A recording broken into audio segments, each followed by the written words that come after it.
back in India, we never had this concept. Like, I'm sure it does exist, recycling, but we never paid attention to that at all. It's just that, after coming to the US, I read so many articles, or I came across so many articles about recycling and like the awareness they're spreading over here, basically. I found that the Japanese recycling system is more restricted than in the US.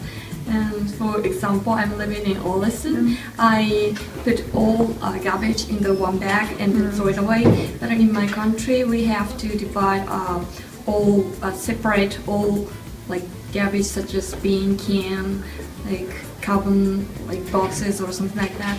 And so my country is more strict. Although you can see some recycle box or trash can, but after that you can separately, for example, put bottle in one specific recycling can, but put the other thing in the other cans. But the reality is, after that, you still put them together, bury them together. So there's no there's no follow-up infrastructures to help them to help the people to recycle. I think that they are doing a good job, especially in the bathrooms that they have the signs saying, like you could have recycled that. We found how much, like they say a quantity that could have been recycled. So I think that they are doing a good job, but always you have room for improvement, right? Yes, in everything exactly. in life. But I think that, like the signs, I think that it's a good way to educate students as well about recycling. I think that there could be a greater awareness for the recycling program here, which is appropriate for what you guys are doing. I am an art student, and so I do graphic design, and that's a lot of paper that we go through.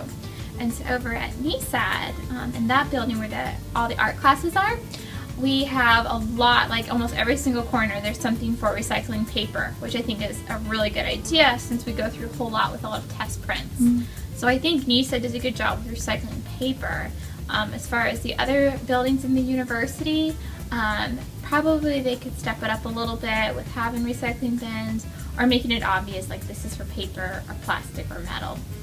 I noticed that when there are tour guides, if they show prospective students the campus, they can talk about the recycling system here. Another way is that when students actually come here to study, we have required orientation. So that's a great place for the university to talk about recycling and increase awareness. Because as you mentioned before, we get all these emails about not just recycling, just different topics. Like we get so many of them, so it's hard to keep track. And sometimes, like when there are optional workshops or optional talks, then people just they don't have time. So you might as well make the most out of the time that students are already required to be on campus and attend the session.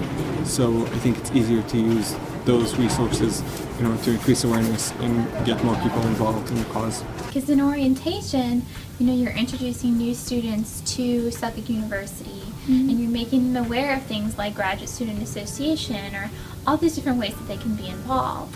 But then you're also providing them with a map, so you're just giving them information about the university. So why not have a small part of that orientation be centered at recycling and giving awareness of what Suffolk University offers in that regard? Recycling is a habit.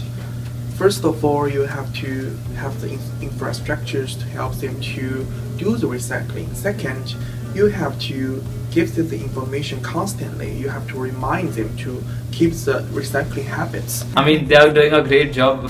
That's what I feel currently. It's just that the incentive-based program I said, they will get more people to contribute towards this. They should just work on that. Okay, thank you very much. Thank you.